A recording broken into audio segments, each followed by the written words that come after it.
Okay. I want to say thanks to each and every one of you for being here today. It's going to be a great day. I'm going to go through what I consider to be the very heart of my material. And people ask me a lot. They say, you put out a lot of material on your website. What is the main thing? If you had to tell me the main thing that I should check out if I check out nothing else that's up there, what would it be? And I always tell them the same thing. It's the material on natural law. If nothing else, that's the material that you need to understand deeply. So that's what we're going to be covering here today in an extended presentation format. I want to go through a few things before we actually get started. So I call this section Before We Begin. And the word begin is actually important here because that's really what this presentation is actually about. It's initiation. This is an initiation into really, really deep, esoteric material that has been hidden from humanity for millennia. So I just want to ask people before we get started, how many of you are new or relatively new to my work? By a show of hands, please. That's excellent. This is great. That is great news. I am so glad to hear that. Okay? What I actually didn't want is to come here and talk to a bunch of people who are already totally familiar with my work and have already heard it. So this is great. Okay? How many of you here today feel that the human condition and life on earth for humanity right now is tolerable just the way that it is? By a show of hands. That's also pretty good, because if that was the case, I was going to say, there's nothing for you here today. There's the door. Okay? So that's good, that we're all hungry for change. One of the big complaints I hear about my work, when I check in on forums or something, or read some YouTube comments, many people will say, there's nothing new here. I've heard this before somewhere else. This person covers this. I've read this in this book. Well, ladies and gentlemen, I have news for you. There is nothing new here. I am not going to present anything new. I am not going to present anything that has not actually been in existence and will continue to be in existence. I'm not making up new material. I call myself, I would refer to myself, Art said it the other day, actually yesterday when we were having dinner. He said, I consider you an aggregator of material. And I love that term. I love that description of what I do. I am an aggregator. I bring things together into a tapestry and then help to explain it in simple and easy to understand terms so that people can readily absorb it, take it in, and then do something with that information. So you will not be seeing or hearing anything new here today. Okay? As the old saying goes in all of the old mystery traditions, there is nothing new under the sun. And what that phrase actually means, many people don't know what that phrase means. It means that the truth, it is singular and eternal. Truth has always been here among us, and it will always be here. It is our perception that must be aligned with it. So there's nothing new you're going to hear today. Okay? These are eternal truths that have always been here among us. Another aspect I want to cover before we get started is about my presentation style. This is another thing that I get a lot of complaints about, and it's something that I have no intention of changing. Okay? My presentation style has been described by some as extremely intense and at times even combative. This is a word many people will use to describe my presentation style. Some of you here today are very likely to be angered by some of the things you may hear me say during the duration of this seminar. And I say, so be it. That's okay. If you get angry, that's okay. The fact of the matter is that truth itself, by its very nature, is belligerent. And I'll actually be putting up a quote to that nature later on in the presentation. The reason truth is belligerent is because it actually is at war. It's at war with the lie. It's at war with deception. It's at war with mind control. So truth can be belligerent. Many people don't want to hear it when they first encounter it. So I tell people all the time, I don't do this. I don't present this information, okay, to be liked. I don't do this to make friends, okay? I'm not interested in making a whole bunch of new friends. If it happens, that's great. okay? But that's not the reason I do what I do. I don't do this to be popular. I don't do this to make money. It's not a popularity contest. Telling people many things that they don't want to hear is not going to make you popular, or it's not going to make you a whole lot of new friends, okay? So those aren't the reasons I do what I do. To be honest, and I tell people this, and sometimes they get upset by just hearing this, I don't even really want to do this, okay? I don't want to do this with my life. I don't want to do this with my time, okay? As I already know, understand, and live the information I'm going to present. So I get this. I know this, okay? I don't need to keep going over this over and over and over again for my own entertainment, okay? The reason that I actually do this is because I recognize that in a time of such overwhelming ignorance of this critical information, this information which is capable of saving humanity from its current condition, all right? The fact that I do already understand this information places me in a position of moral obligation and responsibility. That's why I do what I do. I'm in a position of moral obligation to speak this information to other people in an effort to help to get them to understand it and live it as well. And that is the reason I do this. Every person here today who wishes to take real world value, practical value from this seminar here today, I'm going to ask them to make a deliberate and conscious effort to do two things.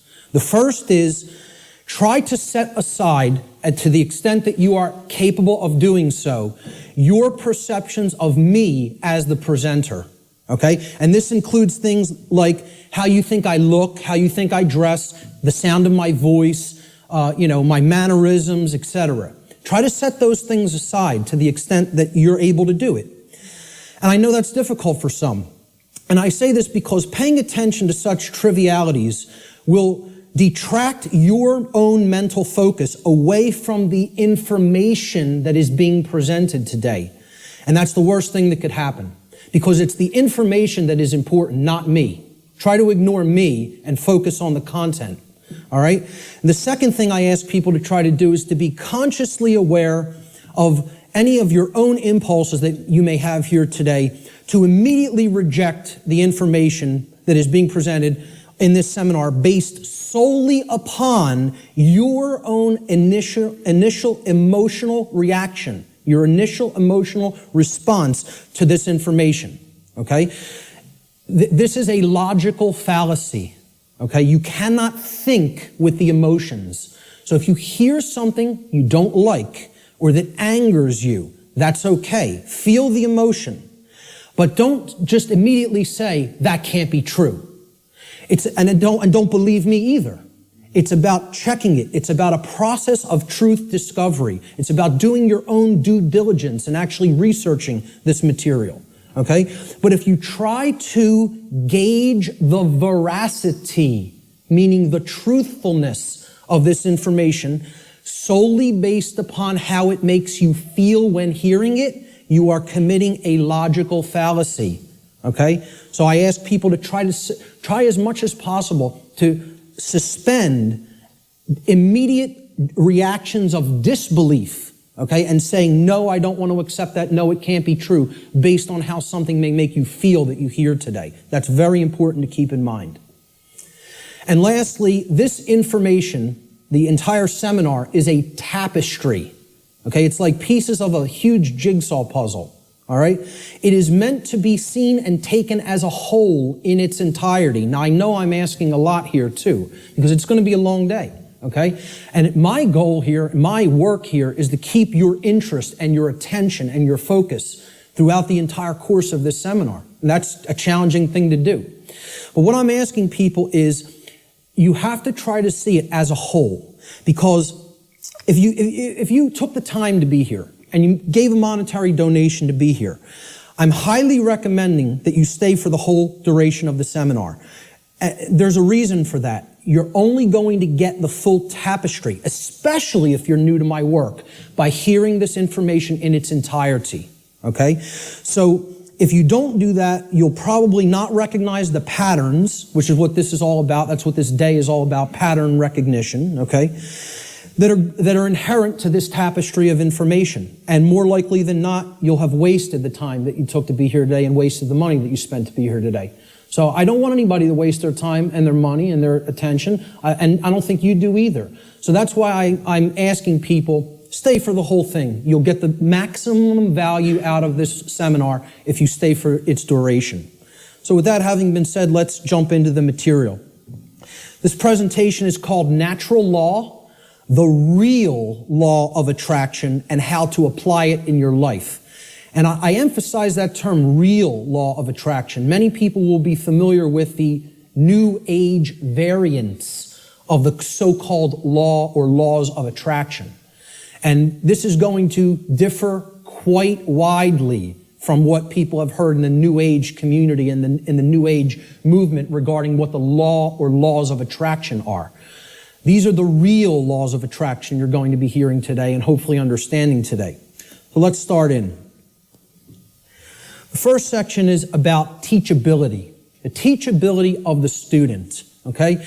How does a student place themselves in the best position to learn? An individual's teachability, or their ability to learn by way of being taught by someone else, is extremely dependent upon the open-mindedness or closed-mindedness of the individual being taught. Low teachability derives from arrogance and rigid skepticism. But it also derives, low teachability also derives from naivete and gullibility. High teachability, on the other hand, derives from a balance between healthy skepticism and an open-minded willingness to learn and change. So we don't want rigidly skeptical people, okay, that don't have an open mind at all. And we don't want naive and gullible people that will accept everything they're told. We want to strike a balance between these two modes. This is called a teachability bell curve, okay? And down here is the mental state of the student, whether they are, and it goes from arrogance, cynicism, skeptical nature, a teacher, a student, and then up to being trusting, then being gullible, and then being outright naive. Okay, so that's the whole spectrum of teachability. The best position to learn is up here at the top of the bell curve. This means you will learn the most if you are here. And that means you're in the balance between teacher and student. It means that you're somewhat skeptical and you're also somewhat trusting. It means that you're able to hold a proposition in your mind without accepting it or rejecting it immediately. It means you will consider the information with an open mind, okay, somewhat trustingly, but also somewhat skeptically. All right? That's going to be the mental state we want to attempt to keep during the duration of this seminar, and therefore you will be in the best position to learn. Of course, as we already said, the poorest positions to learn, the things that, if you're in these mind states in arrogance and rigid skepticism and naivete and gullibility, you're not going to take very much away from this seminar. Okay? So we want to remain at the top of that bell curve if at all possible. Human beings should consider with great care where their information comes from, the source for the information. And this is because by refusing to present certain information and by influencing people to dismiss, to dissuade them from looking into certain information because they're telling you that it's unimportant or unnecessary to consider, many modern institutions like media, like so-called education institutions, are seeking to actually control human perceptions, or let's call it outright what it really is, to control the mind, okay? And therefore, to limit what human beings may even come to understand, and therefore by limiting what they are coming to understand, they're actually limiting what they're able to do, what they're able to change, what they're able to create in the world, okay? So you have to be skeptical of where your information comes from. And that's why I tell people at the very beginning in my lectures, do not believe me. The worst thing you could do is believe what I'm telling you. You need to look into it for yourself. And most of all, you need to do personal introspection to really feel inside of yourself whether this information resonates with truth. Everybody has that intuitive capacity. That also has to be turned on and engaged and used. All right? If anybody is coming to this seminar from the perspective of modern, organized, institutional bodies, meaning political thought, political agendas, political organizations, religion, religious thought, religious organizations. I'm talking about organized religion here, okay? What I call scientism. Not real science, but scientism. Science as set up by institutional bodies to be rigidly skeptical belief systems that blot out anything that could possibly say anything to the contrary of their pre-existing beliefs. I call that scientism. Okay? And of course, the New Age movement, which you could group that in with religion. It's just it's for those who don't fall into the religious mindset. This is an alternative religion proposed for them, and they call it the New Age movement. And I tell people, please don't think this is going to concur with any of these belief systems, with any of these boxes for consciousness. This presentation is going to shatter these boxes. It stands outside of all of these because these are limiters for perception and thought. They want to place everything in a box, say nothing outside of this box is fit for human consumption, so do not go there.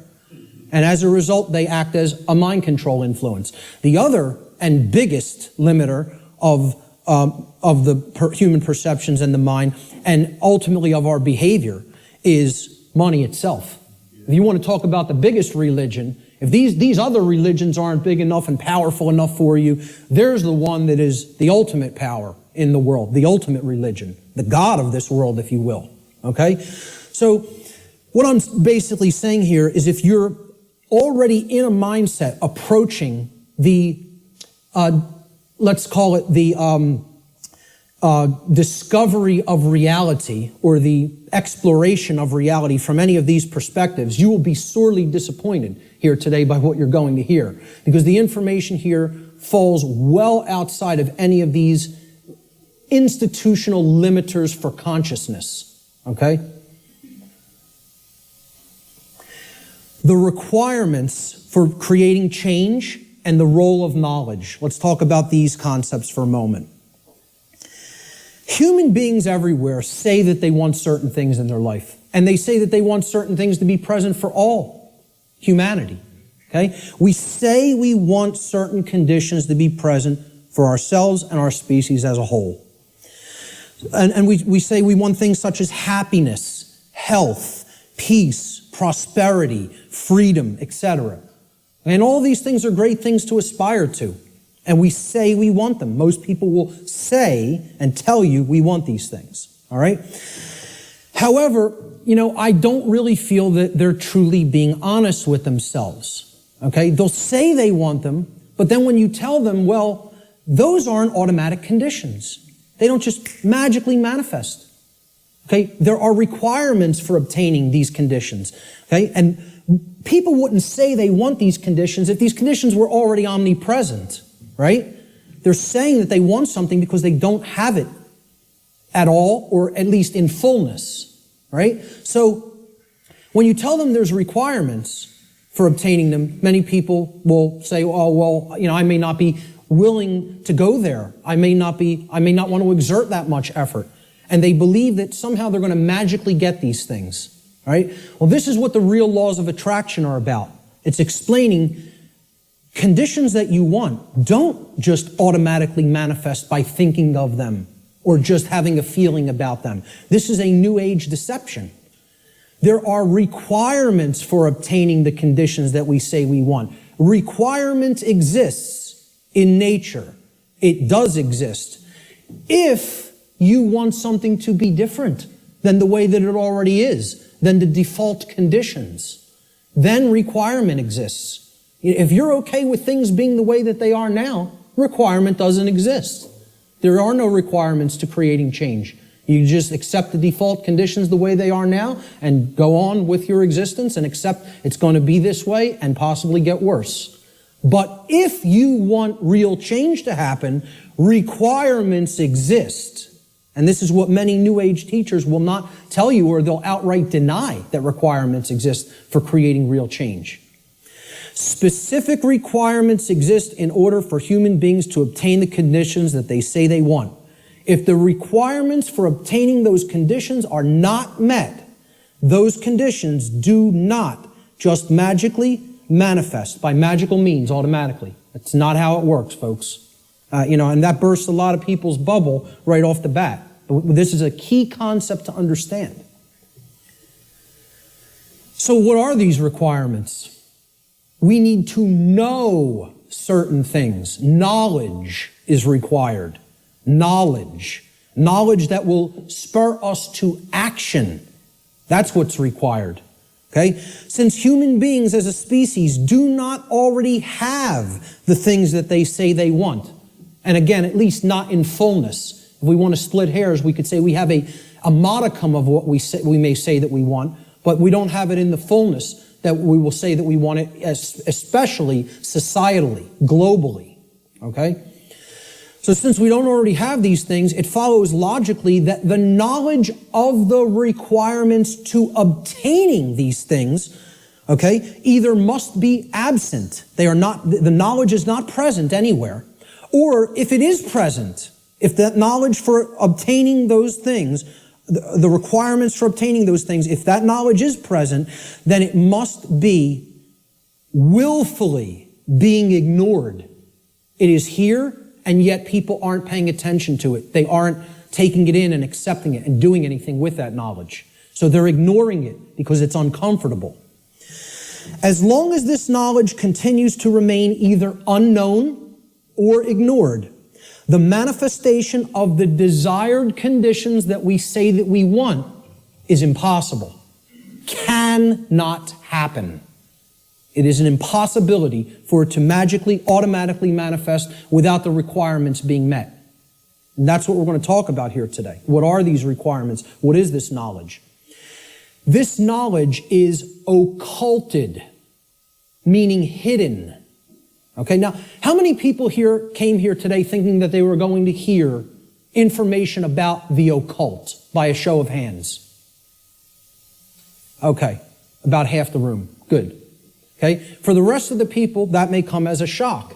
But what you have to understand right off the bat is that the word occult, it's simply derived from Latin, the Latin adjective occultus. Occultus in Latin means hidden, hidden from sight. And it's derived from the Latin noun oculus, which means eye. Okay? The word ocular in English means related to the eye or related to sight or vision. So what the occult is something, it is a body of knowledge that has been hidden away for a specific reason. And we're going to get into what that reason is. Okay, so from the term oculus or eye in Latin comes the verb occultare. Occultare means to hide, to conceal, or to keep secret. To keep hidden from the eye so that it cannot be seen. The information regarding natural law is occulted knowledge. It is knowledge that has been hidden from humanity. Okay, it's held by the few, which is represented here at the top of this pyramid. You can look at this as a pyramid representing knowledge or ignorance. At the top of the pyramid, you have knowledge. It's the higher you go in the pyramid, the more knowledge. Okay? But the pyramid tapers because at the top, very few people understand that information. Very few people have that knowledge and have actually integrated it into themselves to the point where it becomes understanding. All right? Down here, you have no knowledge, the ignorant masses, okay? And up here you have the people who are in the know, right? Who have this knowledge about how natural law works and are actually using it for a certain reason. We're going to get to that next, what that is. So please, as you go through this seminar, please keep in mind, if I ever use the term occult, all I'm talking about here is hidden knowledge. That's what it means. Occulted knowledge is hidden. Now, why would anybody want to hide knowledge that is extremely important? Well, there's a very specific reason, all right? But before we even get to that, we have to talk about what is this occulted knowledge? What is the body of knowledge? What does it comprise? When I'm saying the occult, the knowledge of the occult, what do I mean by that? All right? Occult knowledge constitutes two things. There's two general bodies of occult knowledge. In the actual mystery traditions and in occult schools, they talk about these as arcana, A-R-C-A-N-A, arcana. The word arcana is also Latin. It means knowledge. Okay? That's all it means. So there's two bodies of knowledge. There's one body of knowledge in the occult called lesser arcana, the lesser arcana or the minor arcana. This means the knowledge of the microcosm, the knowledge of the small things. Okay? It doesn't mean it's less important. It means it's dealing with the individual units of consciousness. The human psyche, the psyche of the individual, okay? So the first major body of occult knowledge constitutes knowledge of human consciousness, how it works, how it operates, what our motivations are, things like that, okay? The second body of occult knowledge is called the greater arcana or the major arcana, all right? And again, this doesn't refer to that it's more important. It refers to, it is the macrocosmic understanding, the understanding of the very large laws of nature that govern the macrocosm, okay? So universal laws are part of the greater arcana of occult knowledge. And what I call here today, under the umbrella, the term natural law, falls into that second category of greater knowledge, the greater arcana of occult knowledge, okay? And what these natural laws are unseen and universal spiritual laws. We could talk about the word natural here too. Natural is derived from Egyptian and other Middle Eastern tradition languages, okay? The word neter in Egyptian, which would have been spelled without vowels, if we transliterated it, it would be NTR in English. Neter means spirit in Egyptian, in ancient Egyptian. The suffix al, even in English today, but if you go back into Arabic languages and ancient Middle Eastern languages, al as a suffix actually means of or related to, or having come from. Okay, so natural. If you put these root words together, neter and al, right? It means of or related to the realm of spirit, of or related to God, actually. The word neter also meant God, spirit or God. Okay? So this is the spiritual domain, the laws that actually are operating in the unseen realm. Okay? Now, they manifest in the physical realm. We're going to talk about that. Okay? Because that's the operation that it trickles down from. It starts in the spiritual domain and then it manifests in the physical domain. All right? So it's important to understand these two bodies of knowledge. The lesser arcana, okay, is about the monad or the individuated unit of consciousness of the human being. And then the greater knowledge is about the laws that govern the macrocosmic universe. All right? So what these laws do, this body of the workings of nature that I am calling under the umbrella natural law, they're universal spiritual laws which govern the consequences of behavior. They govern the consequences of behavior. And I would add a caveat to that. They govern the consequences of behavior for intelligent species, for beings that are capable of coming to their understanding. Okay? I would delineate that from like the animal kingdom. Okay? The animal kingdom is not held to the same standard as human beings when it comes to this body of information, because I don't think you're going to sit down with your cat and explain natural law to it. Okay? So when people say, well, why doesn't the animal kingdom held to account in the same way that human beings are. It's because, surprise, surprise, we don't share the same level of consciousness. Okay? There is differences in levels of consciousness and abilities to comprehend information and to actually know how something works. Just like you will not be explaining physics to your dog anytime soon, okay? You're not going to explain natural law to the animal kingdom and have them grasp it because they're not at the same level of consciousness as we are. Okay? So we are held to a different account when it comes to natural law. It governs human behavior. It would be an easy way of saying it.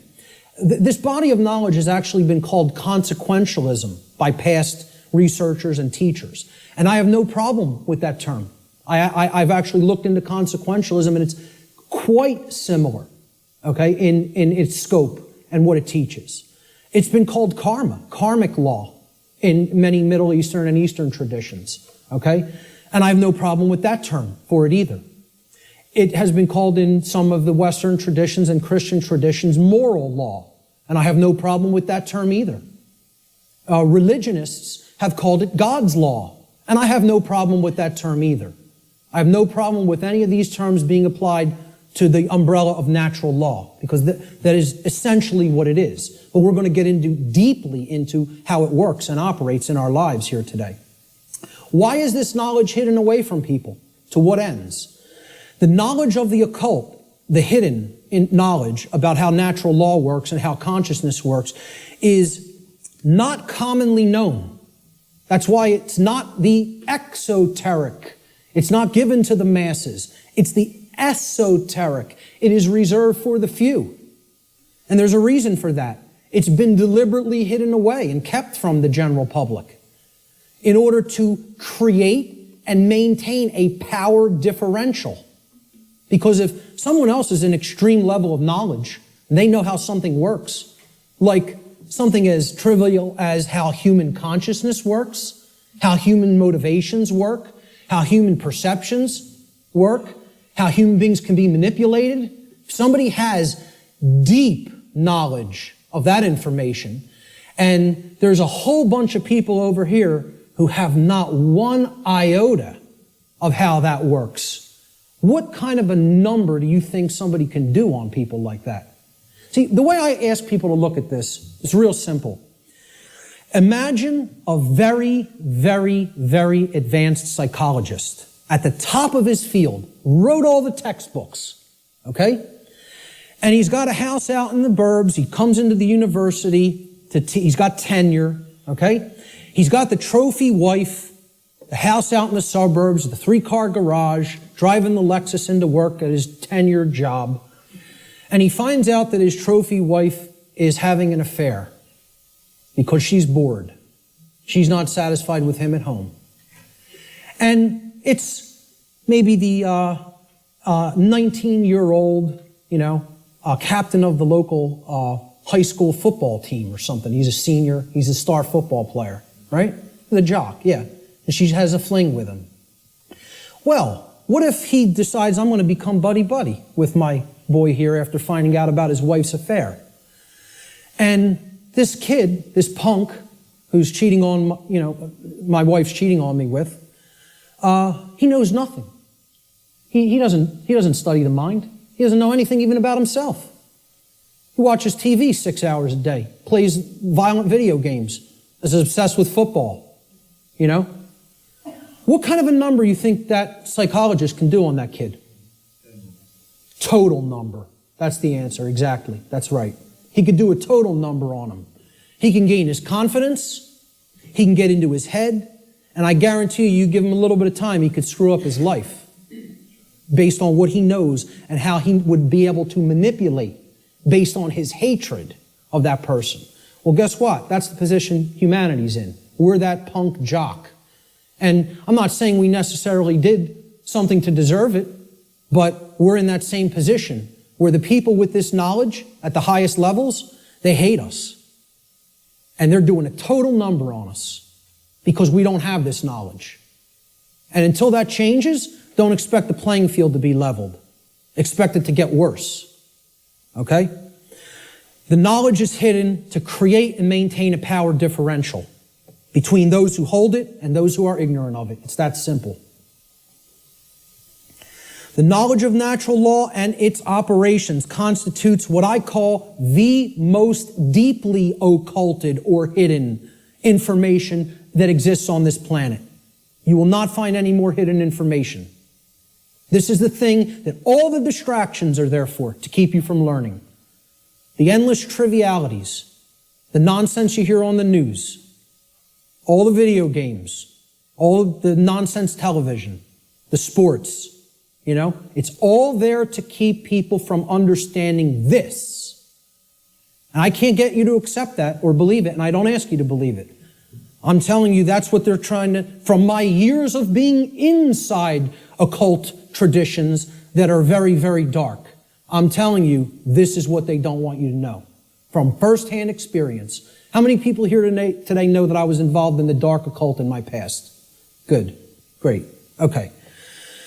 The powers that be want to seek to keep this information hidden from the people of the earth at all costs, because understanding this information about natural law will level the playing field and put an end to the currently entrenched systems of control that are operating on the earth.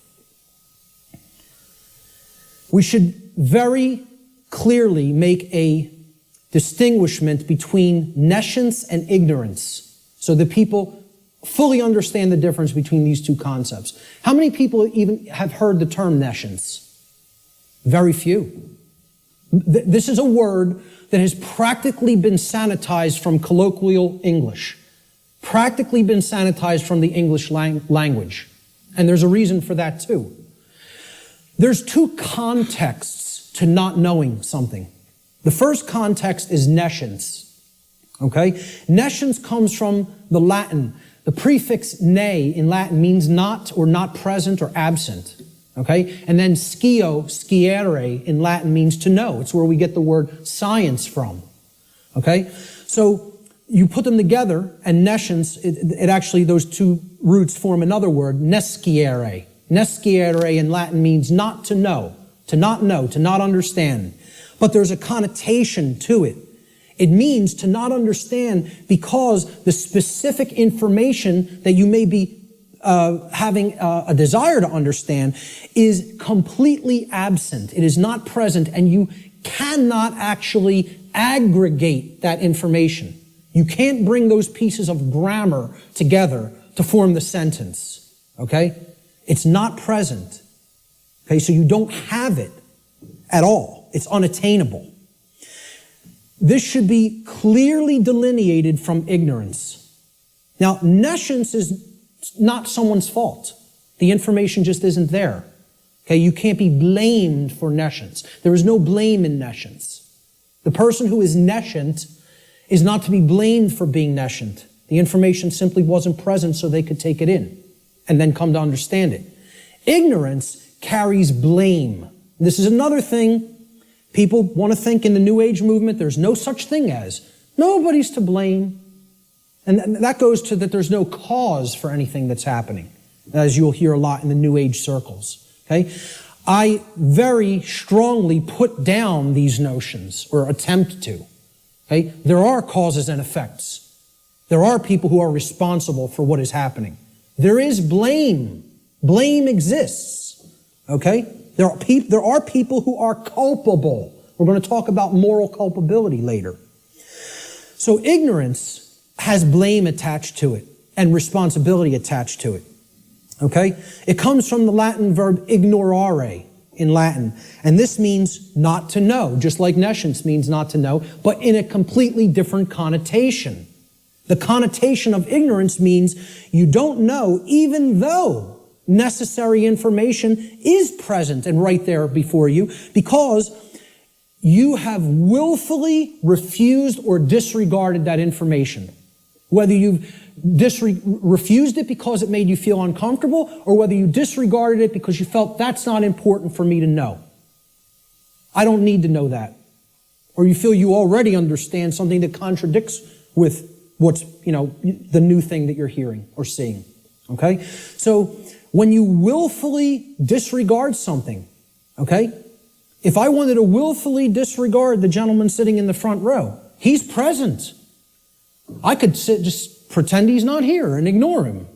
That's what ignoring is. This is why I try to say to people, the impact of the word is almost lost to us, of the word ignorance, because of the way it's pronounced. I tell people, start pronouncing it ignorance. Ignorance. Then people will hear the word ignore in it, and the connotation becomes clear. It means you're ignoring it. Ignorance. Okay? That's how I like to say it now, because the connotation is clear that way. The information is there, the truth is there, and somebody wants to ignore it completely. Now, that is inexcusable, and there is blame that is attached with that. So what I ask people all the time is, do we have a nescient society, or do we have an ignorant one? Do we have an ignorant one? Is our society ensconced in nescience, or is it ensconced in ignorance? I would argue absolutely that we are ensconced in ignorance in society, not nescience. I think we are drowning in information. I think we are drowning in the truth that is all around us, but people are ignoring it, largely. Not everyone. There's many people who are very hungry for it and taking it in as fast as they can, you know? But I think the majority of human beings are in the state of ignorance, even though the truth is present all around us.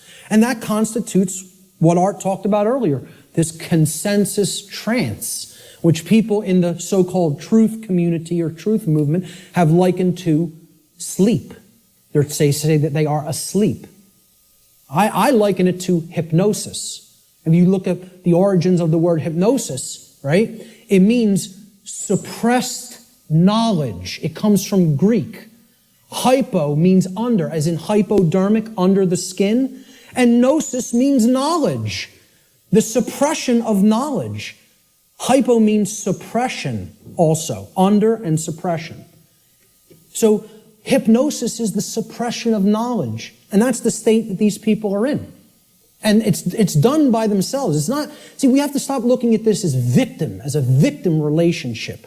This is a willful choice. In a time of overwhelming information available at people's fingertips, the truth being ignored is not an option. It's a willful decision that people are making. And it's a decision that they should be held accountable to because of what is going on, that they are ignoring, what they are allowing to go on in their name and not saying a thing about it. Content to let evil run amok. All right? And then people will wonder, why are we losing freedom? Why is freedom on the wane? Why is totalitarianism and tyranny rising up? Why do we see so much control and obsession with control in our society? You know, they'll see that. Many of them will see the rising police state. They'll see the injustices in our society. They'll see the restrictions on our inherent natural liberty. Okay?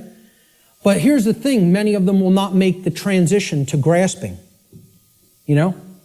They'll say, yeah, this is what's happening to the earth. It's being turned into a huge prison everywhere. And at the most rapid pace right here in America. Okay? And they'll see this lock going on to the cage. But the question that they never get to, they don't even get to the question, let alone the answer, is why? They'll talk about the symptoms. They'll describe the prison.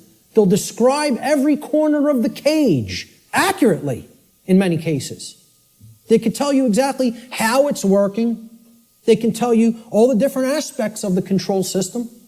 But they can't tell you why it's actually going into place. Why is that happening? Well, that's what this presentation answers. Why are we losing freedom? And it gets to the actual heart of that answer. So what this presentation constitutes is a master key that unlocks all the locks to all the doors on all the cages in the prison, if it is accepted. And once again, I don't tell you that belief is required for that, because truth is always present. It's always here. It's a matter of, will we perceive it as being present, acknowledge it's present by stop ignoring it, okay, and then accept it into ourselves, and then do something with it. Understanding is not the end. Taking in the knowledge and understanding it is the beginning. Action is required. See, knowledge is required, understanding is required, but then action is finally required. Above all, if change is to be created. And that's how the laws of attraction really work. So, will people as a whole, as a society, accept that master key? I can't answer that question. All I could do is try to place it into their hands. After I have taken that key and unlocked my personal prison, my personal cages, and freed my mind, all I can do is try to help people to see, here's how this key works. Here it is. Here's the information that constitutes that key. And here's how you put it to work in your life. That's all I can do. Can't make anybody take it. Let's look at what problem solving entails, because that's really critical to understand if we're going to get past this stage and where we're at in our stifled evolutionary development as a species. There's a few main steps to solving problems, any problem. Doesn't matter what the nature of the problem is. The first is you have to recognize that the problem exists. Recognize that there is a problem to begin with. And I think by asking the question, is everybody content with the way things are, and nobody raised their hand, I think that's great, because it at least acknowledges to me the people here today recognize we have a problem. And that's healthy, that's good, okay? Many people out there don't believe we have a problem. You know, they like this place. They like the world the way that it is, you know, which is unfathomable to me, because to me it's a living hell. And that's not because of how my own personal life is going. I'm very content with my own personal life. I have no self-inflicted suffering in my personal life. I don't create problems for myself.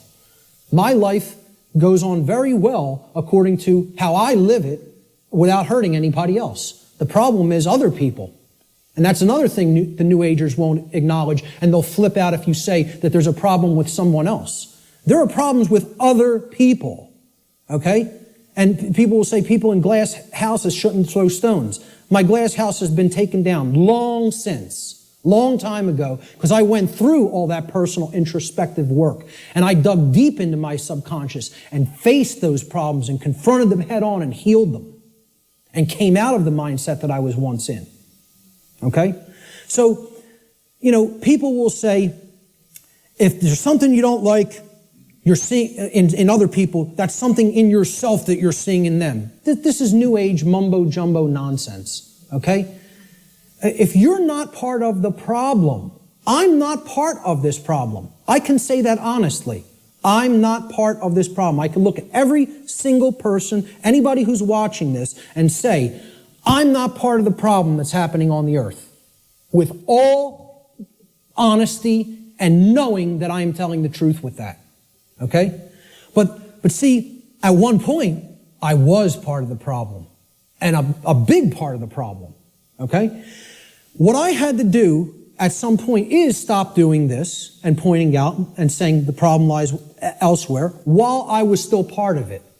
And then I had to do this and point squarely at myself and say, what do I need to change here, and finally here, in the guts, in the courage? You know, people will say, yeah, change happens in the mind, it happens in the heart, but lastly, it happens in the guts. We need to generate what I call the heart, mind, guts, okay? You got to care enough to know and then put it into action. The heart, mind, guts, okay? That taking action is the most important step when it comes to creating change. And we're going to get to that in a moment. But the whole point here is I had to look at what I needed to change about myself in my thoughts, my emotions, and my actions, and then change those things in myself. This is what most people want to run away from. They want to say, yeah, I want those things that I say I want to magically to be present in my life, but I don't want to do those things that require self-change in how I think, in how I feel, and in how I act. I want it magically to happen without changing those things in me. So I can honestly look at the rest of the world and say, the problem does not lie within me. I am not seeing a manifestation of myself in other people. Other people have not done the same process that I have, the introspective work that I have, and gone through that painful, painstaking work that involves effort, hard effort. I'm not up here telling people, I'm offering you the tonic. You're going to take a sip and magically you will be enlightened. Okay? Knowing what's going on in the world is hard work. It involves destruction. It's a destructive process. It involves destruction of belief systems. It involves completely breaking down barriers that are in your head. Okay? Hardly anybody wants to do that work. People want to run 1,000,000 miles an hour in the opposite direction from that work. Anything but that. I'll take the grave instead of that. Okay? That's where most people's heads are at. All right? So let's get back to the steps here for problem solving. The first is you got to recognize that there's a problem. If you are in denial, good luck. Let me know how that works out for you. Because you're not solving any problem in a state of denial at all. Fear-based denial of the problem must first be dealt with and conquered and stamped out. And you have to acknowledge how bad it is. You know? People feel symptoms coming on of a disease or something and they want to ignore it because they don't want to believe I'm sick. I don't want to believe I'm sick. I don't want to believe I have a problem. Then you're waiting. You don't get it diagnosed, and then it turns into a much bigger problem, which is where we're at as a society for ignoring this information. This is what denial looks like, symbolically. Okay? A person with their head in the sand like an ostrich. And please take note, ladies and gentlemen, when you're in this position, when you're in the position of denial with your head in the sand, you're on your knees with your ass in the air. Okay? And I almost say it's amazingly synchronistic that the human body was designed like that. That in order to put your head in the sand, symbolically, so to speak, you have to be on your knees. Okay? And that's where most of our society is at. They're on their knees. And in that state of denial. The second step to problem solving is to recognize that the symptoms that are being displayed, the symptoms you are seeing, are merely effects of underlying causal factors. You can't treat symptoms and solve a problem. It's not possible. That's not how problem solving works. You have to get to what caused the problem. Okay? Instead of simply treating symptoms, make an accurate diagnosis of the causes of the problem. So what does the word diagnosis mean? Diagnosis comes from Greek. The preposition dia, transliterated there in the parentheses, you see it in Greek script. Okay? It means through or by way of. So by a method, by a particular method. All right? And the second part of diagnosis is the Greek noun gnosis. Gnosis means knowledge in Greek. So what a diagnosis means is through knowledge or by way of knowledge. You're going to solve the problem by way of knowledge. There is knowledge that acts as the requirement to solving the problem and getting what you want. And here's another thing, and I'm going to keep going back to this. It's going to be like an undercurrent in this. Because the New Age community, and I'm going to become a more outspoken opponent of New Age ideologies. Because they are lying to people. Whether it be through direct, willful deception, or whether it be through useful dupes and useful idiots. They are telling people things that are completely inaccurate to how things really work. All right? Because they want to keep people suppressed and non-active. They want people in acceptance mode of everything. Accept, never rebel. Okay? Don't take action. Just observe. Just watch. You'll hear all of these things in the New Age movement. Okay? The reason I bring it up is because when you even say the word knowledge to some New Agers, they almost take offense. Because what the New Age is becoming is the new modern day variant. It's a new form of what's known as solipsism. And we're going to get to what solipsism is in a little while. Okay? But essentially, people don't want to hear that knowledge is what is required.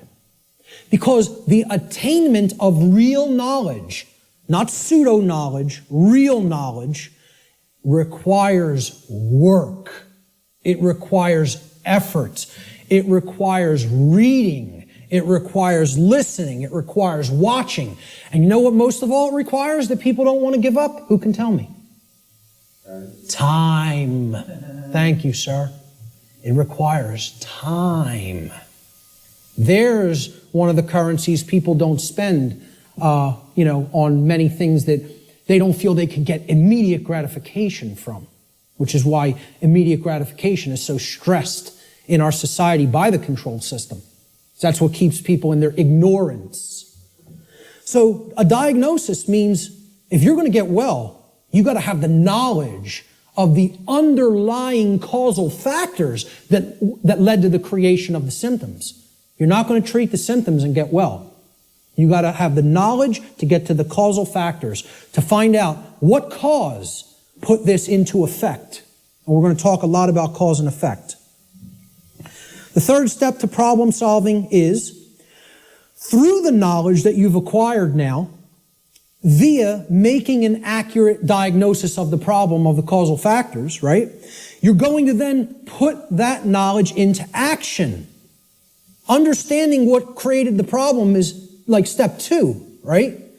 Stop being in denial, understand what caused the problem, act on the knowledge you now have to solve the problem, to make it right. Okay? So action is required. We make the diagnosis, then we have to take the required action necessary to rectify or to set right, which is what the word rectify means, the causal factors that led to the manifestation of the problem. Let's talk a little bit about the concept of what truth is, how I refer to truth in all of my work. Because people have a real deeply mystified concept of what truth is or what it means. They'll get into all these really deep abstract discussions of the mind of God and, trying to get into quantum theory and everything. This is mystification of the concept of the truth. And we have to demystify it. We have to bring it down to real simple, easy to understand language that anybody can comprehend. And then really completely delineate that from perception of any given thing.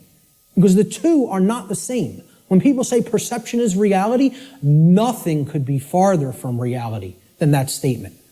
Perception is not reality. Okay? It is just what it says, perception. Seeing through, perceive, to see through something. Like a lens or a filter. Okay? I perceive things differently without these glasses. That's one perception. When I put them on, I perceive things quite differently and more clearly. Okay? Well, that's how human perception works, like a lens. It's a filter. Okay? But what's there is the same thing. What's there is the same thing. All that changes how I perceived it. All right? So let's look at this concept. Truth is objective. That means that it's not dependent upon the perceptions of human beings. No one wants to hear that. That is a direct assault, a direct frontal assault on the human ego. Because everybody wants to hear, my perceptions are important. And we want to also believe my perceptions are accurate. Okay? Now people will say, well, what makes you say your perception of this topic is going to be accurate? That's because I went through the process of having to admit over and over and over and over and over again, endlessly, how wrong I was about my former perceptions. I went through that destructive process of breaking down my former belief systems, of breaking down my former emotional patterns, of most of all, changing my behavior. That's the thing that's the most destructive, because we get attached to our behaviors and patterns. So asking people to change, I recognize it's not easy. It took me probably about 8 years of my life to do it. Most people don't want to spend a minute on creating personal change, let alone 8 years. And, when I look at myself, in all honesty, again, none of this is to sound egoic or to toot my own horn, but I look at it like I was a mild case of ego entrapment, a mild case compared to where I see other people at. I feel like I was the, a very brittle stone that just needed to be hit with a chisel a few times and it broke into powder. Other people are hardened granite or diamond. To break them down is going to take enormous effort and work. And most of them don't even want to do it. They're so calcified, they've been so compressed into that hardened state that they don't even want to start. So I realize telling people your perceptions are not what really matters. That truth isn't based upon how you perceive things, that it's independent from your perceptions. Most people don't want to hear that. They don't want to hear that. Human beings' perceptions are capable of wavering. They can waver slightly from the truth, and they can waver wildly from the truth. All right? What truth is that which does not waver. It doesn't move. It's that which is. It doesn't matter what anybody thinks about it. It doesn't matter whether anybody believes it. It doesn't matter whether anybody knows it. It doesn't matter whether anybody sees it. It doesn't matter whether anybody wants to see it. It's there. It's always been there. It's always going to be there. Nothing anybody does can change what has happened. Can anybody change what has already occurred in what we call, in the thinking of linear time, the past? Not one person here is capable of doing that. Let me tell you something. Not one being in the entire manifested universe is capable of doing that. Because that which has already occurred is set in the record of the universe. Nothing can change the past. Ever. Great movie on this. Watch the new movie, The Time Machine. Not the original 50s version or 60s version. The new one. I think it came out in late 90s or early 2000s. Okay? This movie got crushed in reviews. Crushed. Whenever reviewers crush a movie and give it the worst ratings, go see that film. Because I guarantee you there's very important allegorical concepts that you need to understand embedded in that film, and that's why the reviewers crush it, because they don't want you getting any ideas, This movie got crushed in the theaters, and I'm telling you, it's one of the best films to understand the concept of the absolute impossibility of changing the past. The past cannot be altered. You know what can be altered? The future. That's what that movie's about. And you know where the alteration of the future begins? In the present moment. That's exactly right. That's the only place it begins. Okay? So what truth is, the demystified concept of truth, is it's simply that which already exists. It's that which has happened in the past and is happening in the present moment. The truth does not exist in the future. When we get to those future moments and it's the present, truth will be existent then, but not until. Okay? So there is no such thing as truth in the future. Truth is that which has occurred in the past and that which is occurring in the present. It is simply that which is and that which has been. Please recognize when I use the word truth, that is all I'm talking about. I'm not talking about the mind of God. I'm not talking about the entire reason for the existence of the universe. I'm talking about the events that have taken place in the past and are taking place in the present. That's all. And guess what? That's all the truth is. It doesn't need to be any more complicated than that. Okay? If you want to make it more complicated than that, call it something other than truth so as not to confuse people to what truth really is. Truth versus human perception. Okay? Now, I want to ask people to imagine, see these white lines? Imagine these white lines that do not waver as truth. And imagine that the perception that is set against the truth, we're going to take three different individuals. This is individual A, this is individual B, this is individual C. Okay? Their ability to perceive what has occurred and what is occurring is what I would refer to as consciousness. Okay?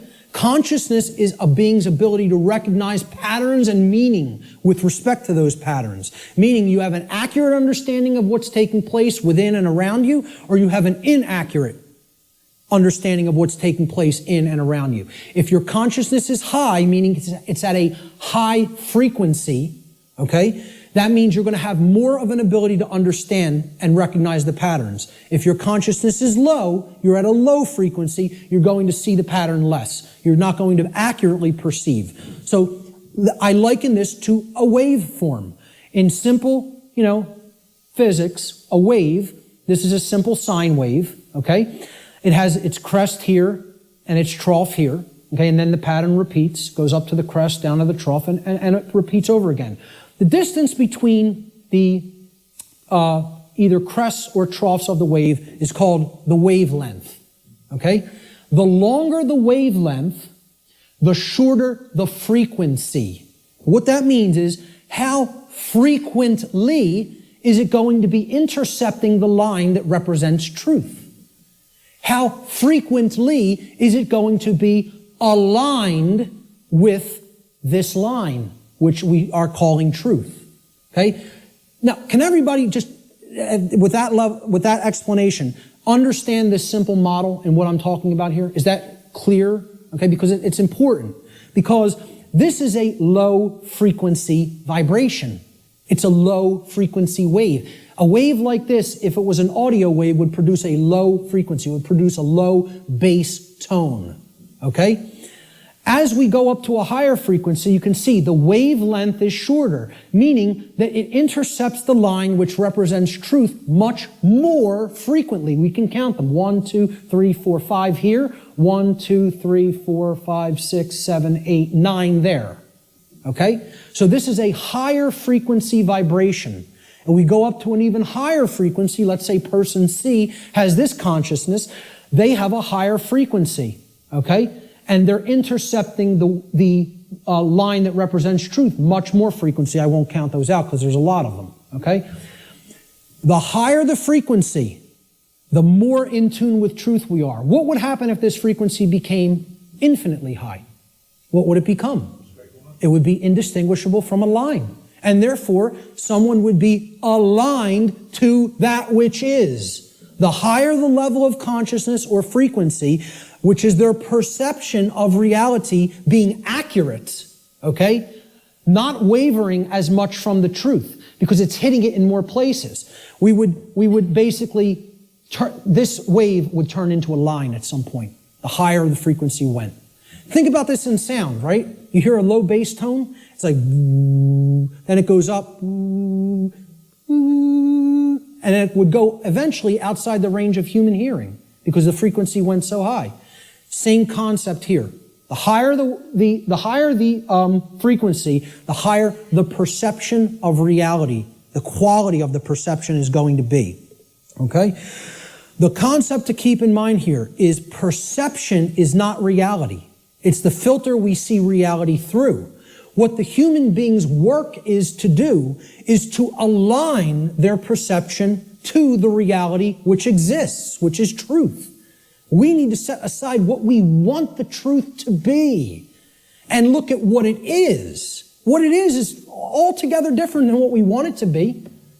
But until we recognize what it is, we're not even in a position to make an accurate diagnosis of what's going on and therefore create what we want it to be.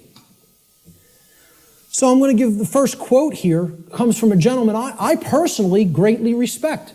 How many people are familiar with Travis Walton, by a show of hands? Hardly anybody in the room. Wow, 2 people. Amazing. And I know Barb is in the back because we've met him personally. I spoke with this gentleman at a conference last year in 2012. And I just want to say, I just think he's a totally genuine individual. I don't care what anybody thinks of me saying that, okay? I believe him. Do I know factually that what he claims happened to him did? No, I do not. But I believe what he is saying for a reason. when I am around somebody, especially for any length of time, I think my intuition is good that I can get a feel for their heart. Okay? And when he's telling you stuff, it's very consistent. And in his book, he asks people, you need to listen to my whole story, suspend your disbelief for a minute, and then do your research and then make a judgment call. Do you want to believe me? Do you think I'm telling you the truth? Do you think I'm lying to you? And then make up your own mind. Okay? And who Travis Walton is, he claims that he was an abductee, that he was taken on board an extraterrestrial craft at a point in his life. He disappeared for days. They were out looking for him, and his best friends were accused of murdering him. And he shows up 5 days later in like deplorable conditions, out on a country road someplace. But anyway, again, I spoke with him back in 2012. I just bumped into him again. We were just at a conference. I'm bringing this up for a reason. We were just at a conference in Philadelphia where he spoke. And this quote, I feel I would start, if I was going to quote somebody, I was going to make this like the first quote in the presentation today. Travis Walton says in his book, which is called Fire in the Sky, he said, I have come to realize that the biggest problem anywhere in the world, the biggest problem anywhere in the world is that people's perceptions of reality are compulsively filtered through the screening mesh of what they want and do not want to be true. Now, when I read that in his book, I got chills up and down my spine. Because I said, this meshes exactly with what I'm talking about in my section, in my presentation called Truth versus Perception. And he's encapsulating it in a sentence perfectly. All right? We want things to be true. That doesn't make it so. That's not what makes truth the way that it is. What makes truth is the way that it is what behaviors were taken and what is the actual effect in the manifested world. That's how things are. Okay? It doesn't matter how we want them to be. They may be a completely different way right now than we want them to be. And I would say for the people in this room, they are a completely different way than we want them to be. But most people in the world think, they kind of believe that they're the arbiter of truth. And that's a bad place to be in. That's a very, very low level of consciousness. To think that if I don't believe that it's this way, it's not this way. Many people are trapped in that state of mind. Okay? Now, the reason I even bring this up and included Travis's quote here is at this conference that we were just at a couple of weeks ago. Okay? I didn't speak at it. I tabled at it. A woman came up to my table and she picked up my New Age Bullshit DVD, which is available here today in the back. And she said, "What's this about?" With a real skeptical look. And I explained, well, it's a 7-hour extended video podcast that has many, many slides, okay? I gave a shortened version of it at the Free Your Mind conference in Philadelphia. And this is the extended version that goes deeply into the deception of the New Age movement and how it is a religion that is designed to suppress the masculine side of the personality, which is the side that actually takes action and creates change. Okay? And that's, of course, pushed by the sacred feminine, which is care and creativity, and compassion. Right? Both need to be present. We're going to talk about that here today. But I said this is about the suppression of that masculine energy. And that's what the New Age movement is about. The suppression of the masculine. Right? So I said what the New Age religion wants to teach people is just accept everything the way it is, no matter how unjust it is, no matter how deplorable the conditions are, no matter how much evil is taking place in our midst. Accept it. That's the New Age religion. And here's what she said. That's exactly how I am. I just accept everything. I don't make any judgments on anything that occurs, no matter what it is, no matter how it's perceived. You want to perceive it as evil? That's your judgment. I said, yes, it is my judgment. You know why? Because it's evil. It really is. There is such a thing. I said, and you're content to let evil run amok and take this whole world because you don't want to act. Because what's really there is cowardice. That's what it really is. Okay? And she didn't want to hear that. She said, I prefer not to see it that way. Now, align this with the quote. I prefer not to see it that way. Okay? And I hope by some miracle she happens to see this presentation at some point. Okay? And, you know, in hindsight, I didn't say this to her on the spot, but I thought about it for a little bit the next day. And what I should have really said is, no, you prefer not to see, period. That's the truth. Okay? So I prefer not to see it that way means, no, I want to ignore reality. I want to believe what I want to be true is the way that it already is. And this is what the New Age hoax is peddling to people. Okay? So, great quote that I thought accurately sums it all up. See, this woman also told me that she is a follower, quote unquote, of the New Age ideology that is referred to as the Course in Miracles. How many people have even heard of this? A lot of people. Okay? You know what that is? It's called solipsism, wrapped in a nice, neat new package. Solipsism. How many people are familiar with the ideology called solipsism? Good. More than I would have thought. Most people have never heard of this. Okay? Solipsism is a completely egoic and destructive ideology that has absolutely no bearing or resemblance to truth in any way. And the people who are solipsists are mentally ill. I'm not even going to provide any evidence of that. I'm telling you, you need to research this religion and sickness for yourself. It's a mental illness. A solipsist is a mentally ill person who should probably be somehow removed, segregated from society, and institutionalized until they are made well, because they are a destructive influence on society.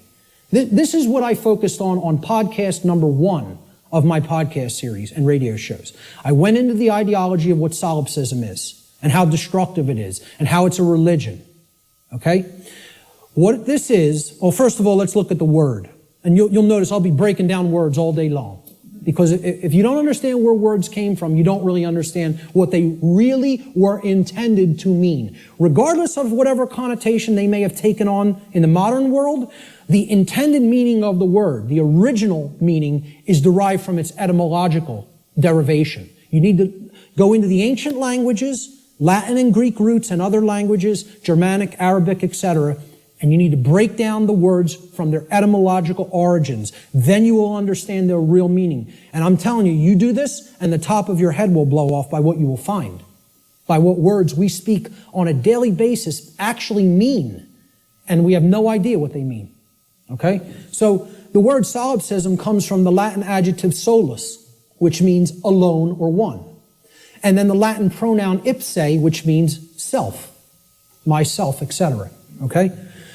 The ideology of solipsism is that nothing exists outside of me. I'm the only being that exists in creation. Or essentially, it's another way of saying I'm God. Okay? That my perception is the only real perception and no one else is here.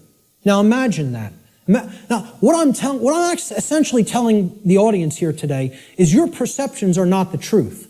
You have to work to align your perceptions with the truth. That's damaging enough to the human ego, okay?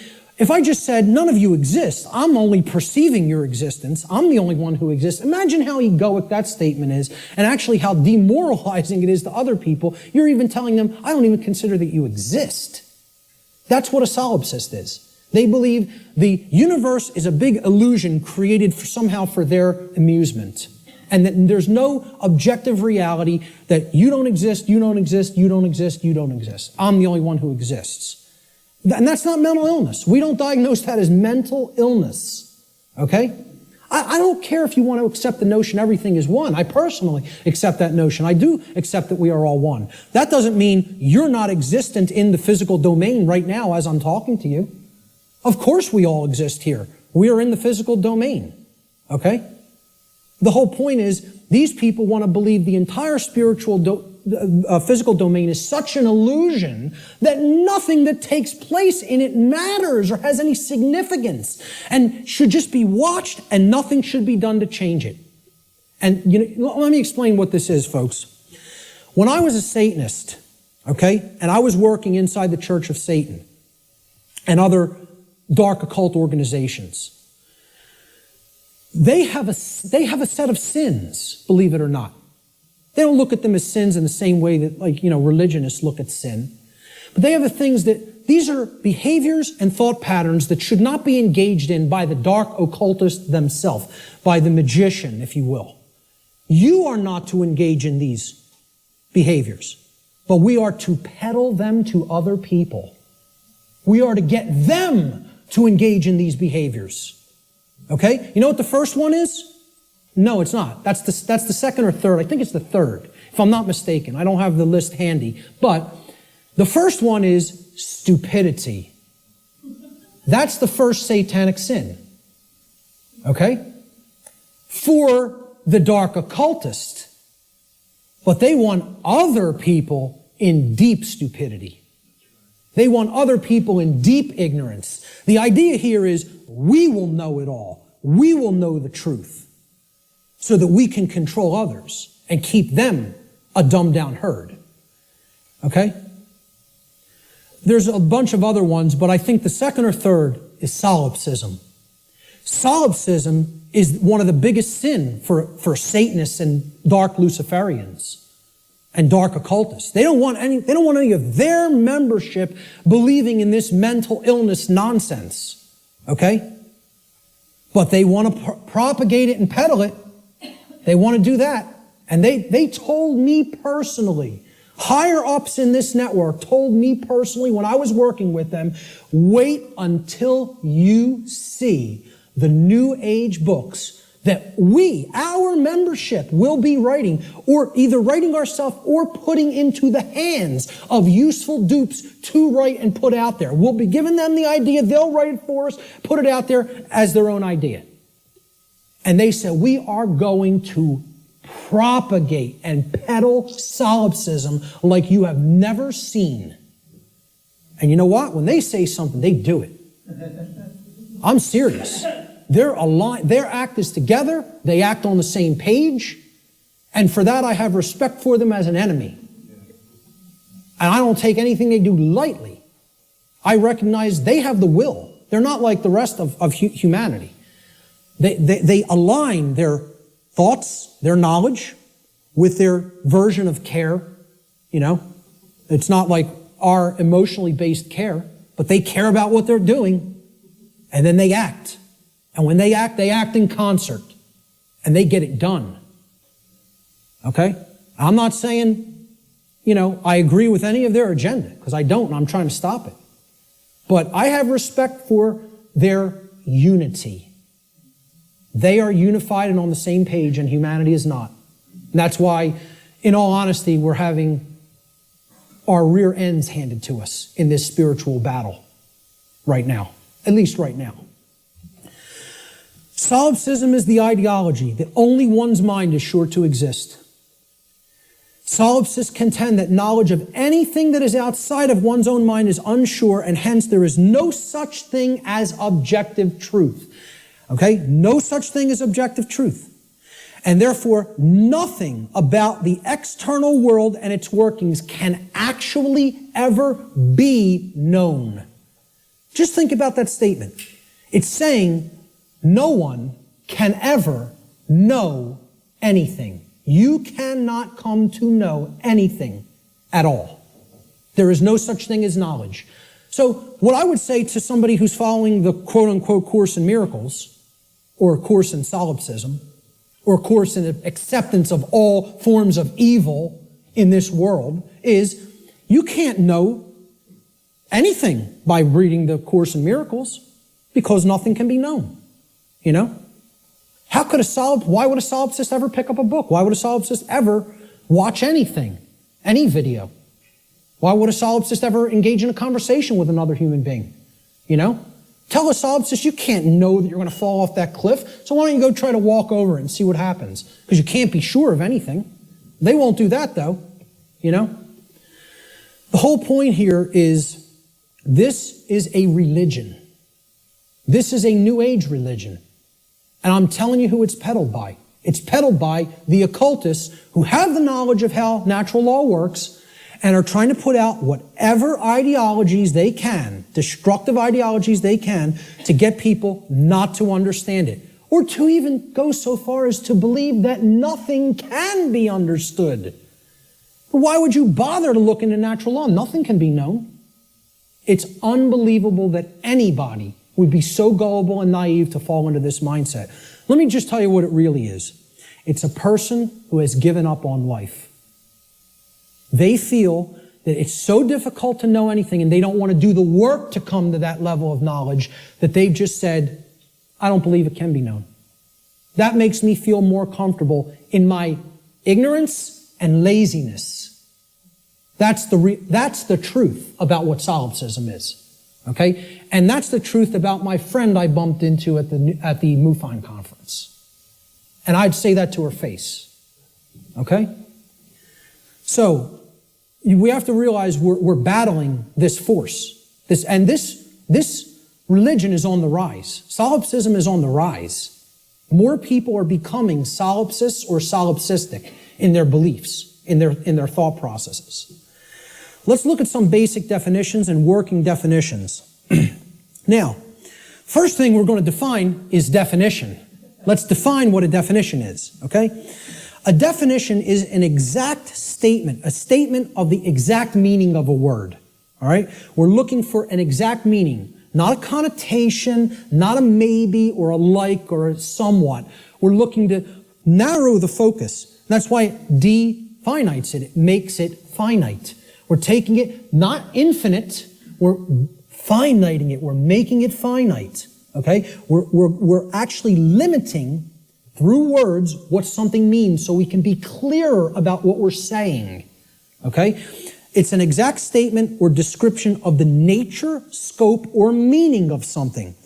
Another way we could look at a definition when we're talking about visual or audio definition is it's the degree of distinctness or clarity of an object, image, or sound, okay? So why do people buy HD TV sets? They want higher definition. They want a higher clarity of the picture, okay?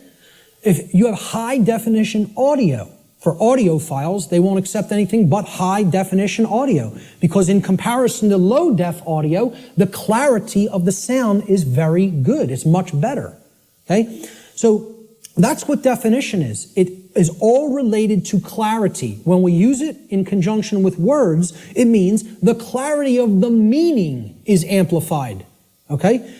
And when it's with a picture, the clarity of our vision, of the ability to see what the picture is, the information in the picture is amplified. And same thing with sound. The more accurate the definitions that we have for words or concepts, the better our clarity of meaning and therefore our understanding of those concepts, words or concepts will be. So definition simply means clarity of meaning when we're applying it to words and concepts. So therefore, let's define natural law. So this is what we're going to be talking about for the rest of the day. We have to define it. The simple definition of natural is inherent, having a basis in nature, reality, and truth, not made or caused by humankind. So if it's natural, it wasn't made by man. Mankind didn't make it. Okay? And again, the origin of the word, neter in Egyptian, means spirit, and all means of or related to. So of or related to spirit. It is all of nature, the spiritual domain. See, this is the other part. People believe that the spiritual domain is separate from the physical domain. This is a huge thread and a huge central focus in all of my work. If you think the spiritual domain is not where you are at now because you're in the physical domain, you're mistaken. If you think that the spiritual domain is someplace other than the physical domain, you're also mistaken. If you place emphasis on one above the other, and say, well, this one takes precedence and this one's not important. Either way you do it, whether you say the spiritual is more important and the world of matter should not be given any significance, it's imbalance and it's not true. Okay? Or if you say, hey, like scientism does in many, left brain scientism, the material world is all that there is. This is just a dead mechanized clockwork called the universe, and it happened by accident for no reason. And there's no such thing as the spiritual domain. Both of these worldviews, and we're going to get to a breakdown of these worldviews, they're completely inaccurate, they're not based in truth, and most of all, they're based on brain imbalance. And we're going to see how one of these worldviews or another develops when either the left brain hemisphere or the right brain hemisphere has taken precedence and dominance within the individual consciousness. So, natural means spiritual. These words could be used interchangeably. So when I'm talking about natural law, I mean spiritual law. Unseen spiritual laws. But overall, the dictionary definition of natural is it's inherent to nature and it's not made by man. The word law the definition is an existing condition which is both binding and immutable. So let's look at each one of these words. Existing. It means that it is present. It is present. Okay? It cannot be just ignored and expected that, well, that doesn't make it true and it's not going to have an effect. It's there. It's present. That's why it's a law that it's in operation, that is in operation. It is binding. Binding means it has an effect. It means it doesn't matter whether you believe that it has an effect. It doesn't matter whether you understand that it has an effect. It doesn't care. And this is another big hammer to the ego. The human ego wants to hear what it wants to hear. One of the things it wants to hear is the universe cares about you personally. It cares about John. It cares about Bob. It cares about Mary. It cares about Elizabeth, whatever. Okay? It cares about you individually as a being. And now, you could go so far as to say you believe that the creator of the universe cares about you. I'm not denying anybody or saying don't think that. What I'm saying is that the laws of the universe don't care about you. Laws have been created in this realm that work flawlessly. 100% of the time, flawlessly. Let me ask people to envision this scenario to try to clarify this. A couple are on a picnic. They're out in a state forest or something like that. They're on a picnic. About 50 yards away from where they're at, okay, there's a pretty tall cliff, maybe about 200 feet, okay, and it ends in some jagged rocks. They brought their 2-year-old child on the picnic with them. They unfold the blanket, take out the picnic basket, they're having their picnic. Maybe passions got heated and the husband and wife were, making out a little bit. Their kid, 2-year-old daughter, in her nice Sunday sundress or whatever, wanders off, gets to the edge of that cliff. Will gravity care if that girl goes over the edge? No. Will gravity allow her to go over the edge? Yes, it will. Gravity is not going to say, this girl doesn't understand this law, and she'll die if she goes over that edge. She's innocent. She's nescient even. Not even ignorant. Innocent and nescient. Will that law still have an effect? You damn better well believe it will. And so does natural law in the same way. It doesn't care whether you don't know. It doesn't care whether you're nescient or ignorant. It's in effect. It's binding. And it is immutable. Immutable means that nothing you can ever do can ever change it. It is in effect eternally. Because man didn't put it into effect. You know who put it into effect? The creator of the universe put it into effect. And I don't really care what you think of that force as. You could think of it as an impersonal force. You could think of it as the man with the beard. You could think of it as this remote control. I don't really care what you think of it as. Personally, that's none of my business. But you know what? If you think of it that it's man that makes the laws, then I have a problem. Because man doesn't make these laws I'm talking about. The creator of the universe set these laws into motion, put them into effect, and they bind you. You and I are bound by these laws, whether we like it or not, whether we accept it or not, whether we understand it or not, they're in effect, and you are already creating the reality that we are experiencing based upon interaction with these unseen laws. Already. You're already doing it. You can never not be doing it. That's an impossibility. Okay? You're always co-creating in cooperation, I should say. Whether it's in harmony or opposition is a different story. In cooperation with these spiritual laws that I'm going to talk about, you are already creating in cooperation with them and can never not do so as long as you exist in the physical domain. Okay? So that's what the simple definitions that we're working forward with. Natural law doesn't mean anything other than this. That's it. It means, so let's put them together. Inherent,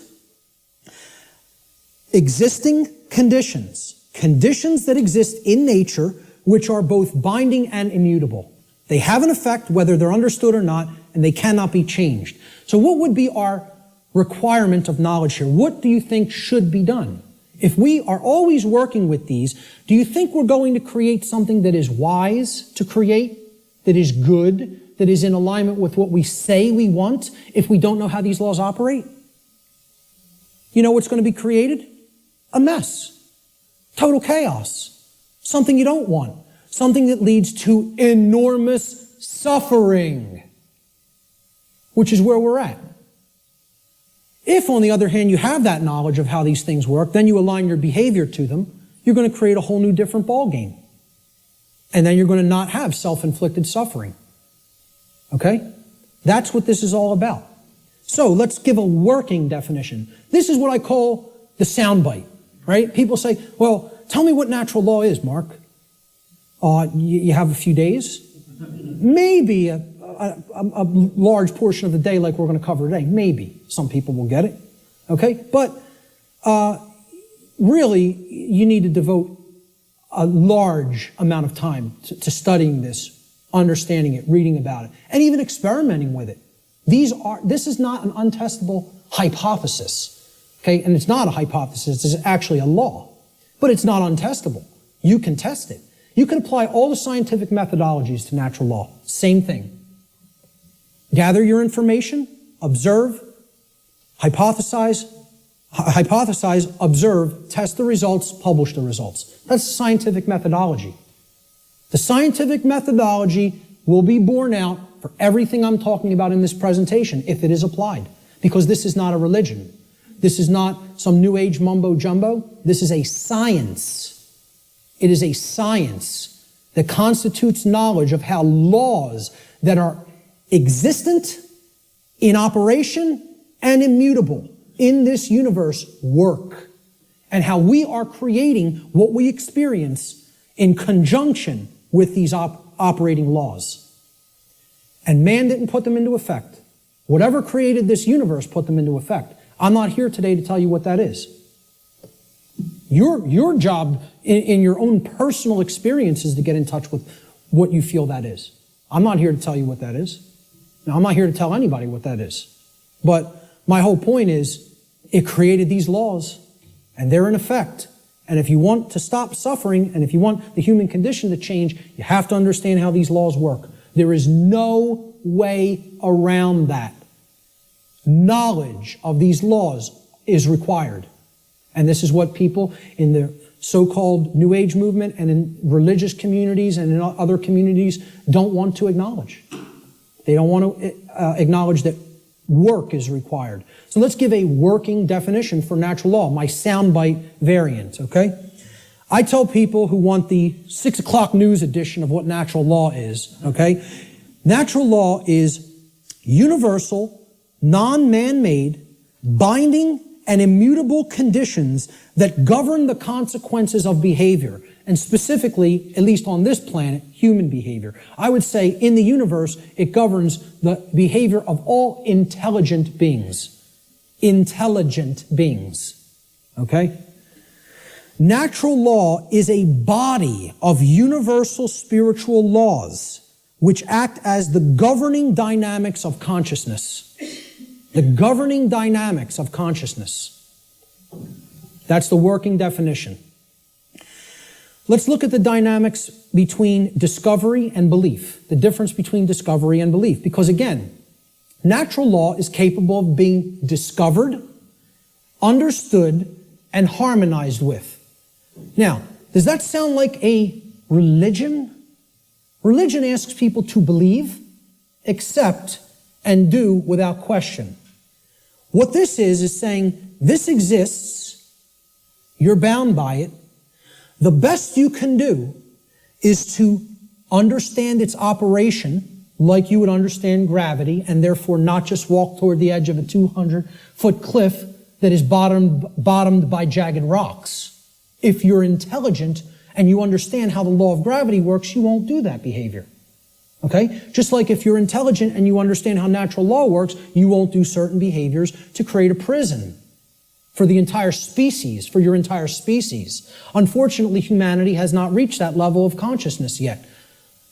They are not at that level of co-creative intelligence to understand how these laws work and then align their behaviors to them. So natural law has nothing to do with religion. It's not a belief system. It's a science. It is a discoverable operation that is already in effect that we can either understand and align our behavior to or remain ignorant of and suffer as a result of that ignorance because it's already in effect and already has a binding effect upon you and your behaviors and everyone's. So when it comes to belief, and anybody that was trying to propagate a religion wouldn't put this slide up here. When it comes to natural law, it works just like gravity. So the clown that's going to jump over the cliff saying, I don't believe in gravity, what's going to happen? Down he goes. Because belief is irrelevant. Because natural law does not care about you. It does not care about you. It is in effect, no matter what you do, deal with it. And people don't want to hear that. And I recognize this.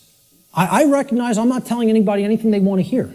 If I wanted to sell a lot of stuff, if I wanted to be real popular, I'd come up here and I'd tell you exactly what you want to hear, and then I'd be making $50,000 a presentation like Wayne Dyer does. Okay? And that is his fee.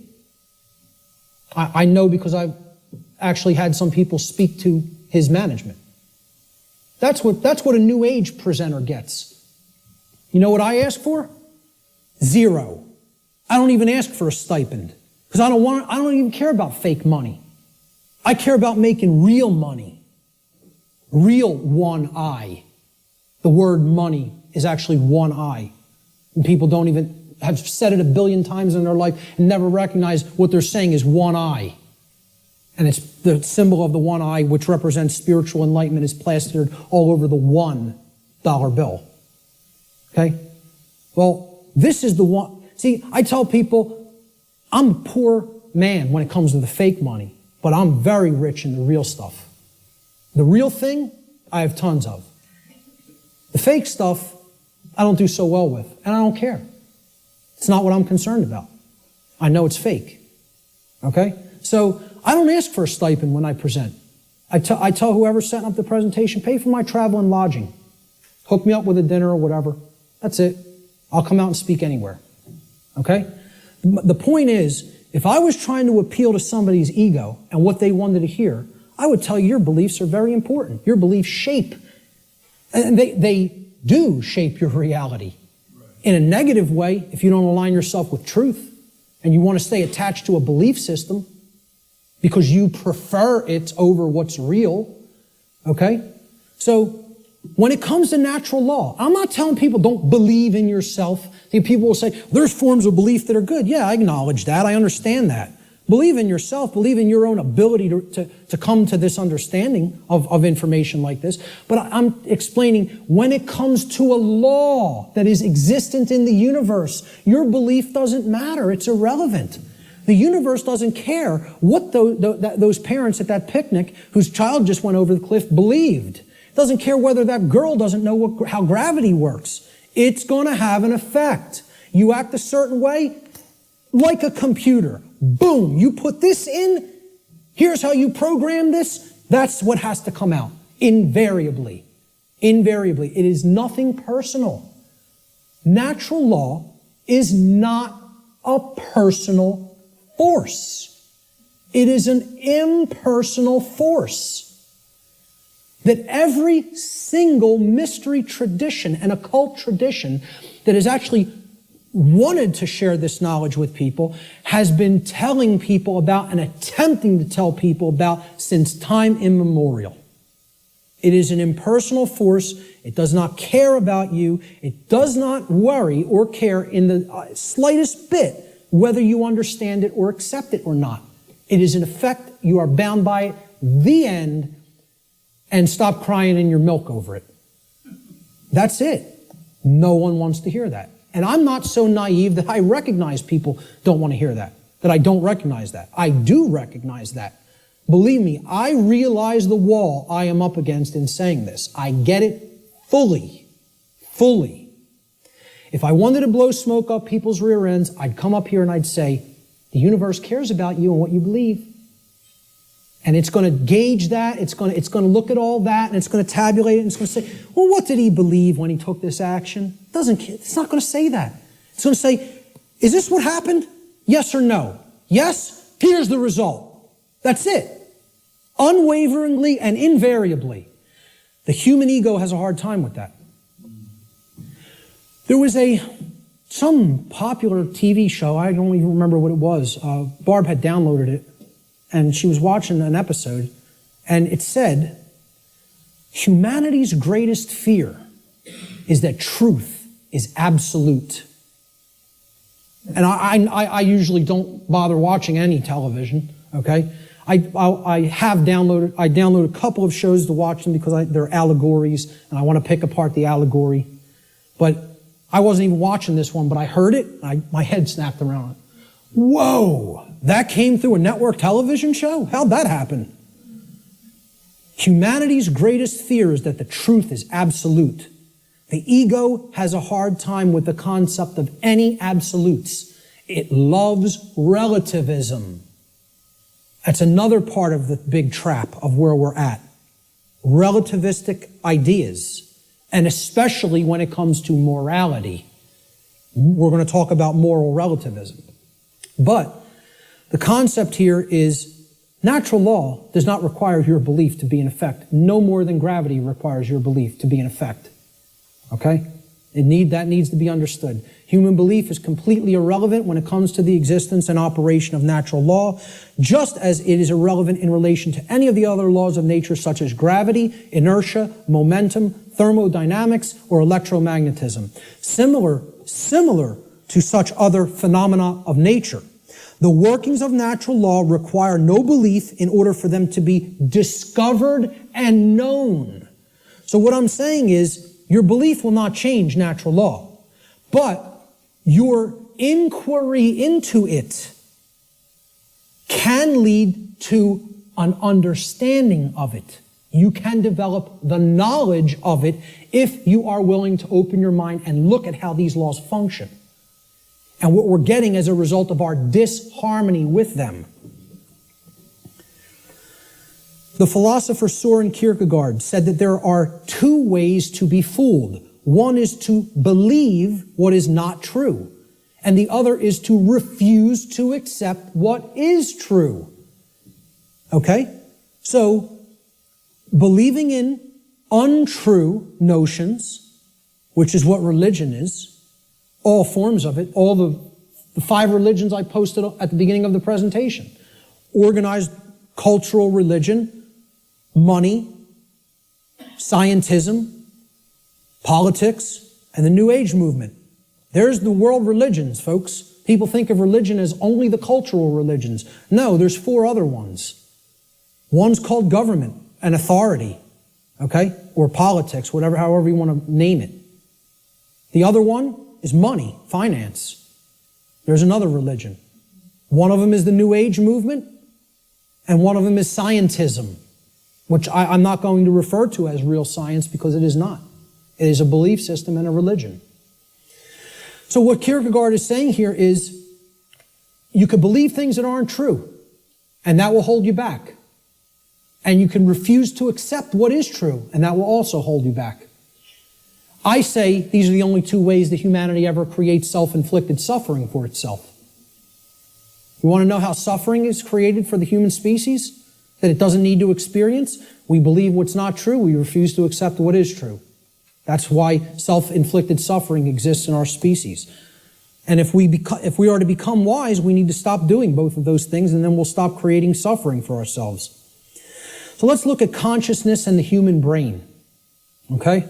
Because consciousness is an intangible force. Okay? It's something that exists, but you can't really see it. Many people even have a hard time explaining what it is. But there is physiological expressions for consciousness in the physical domain, and the brain is one of them. And of course, people will say, well, don't leave out the heart. Of course, the heart is also very important. Heart has an even bigger electromagnetic field than the brain and is tied into the physiology in an even more complex way than the brain is. But we need to understand the basic structure of the brain to understand the types of imbalances that go on within it that lead to these debilitating conditions within humanity that continue to create suffering for us. And also, what these belief systems do is they prevent the activation of the heart and the actions, of care and action. Not only do they prevent real knowledge from manifesting within the being, they prevent care, and they create apathy, and they create inaction, laziness, inaction, and cowardice, so that we don't actually act and take action based upon what we've come to know. So let's look at how the brain and consciousness actually work.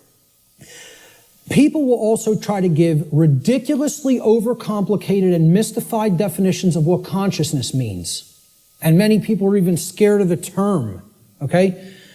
We have to demystify these terms and bring them down to real simple English and real simple concepts that the average person can grasp, okay? And stop trying to make it more complicated than it is. Being conscious of something, meaning having consciousness of it, is an ability of the being to recognize patterns. Remember, this is all about pattern recognition. To recognize patterns and meaning with respect to events that are taking place or have taken place, okay, both within oneself, okay, in the inner realm, in the lesser realm, the realm of the individuated consciousness, and in the realm in which the self exists and operates, the macrocosm. So let's break it down, right?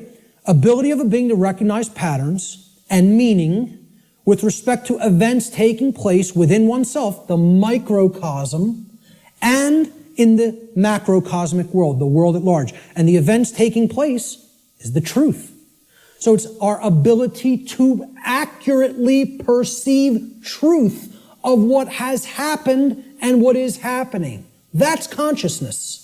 That's consciousness. And it's made way overly complicated by people. It's mostly made overly complicated in the New Age movement, again, which I can't stress enough how big of a deception it is. For people, really have to go and check out my work on the New Age deception.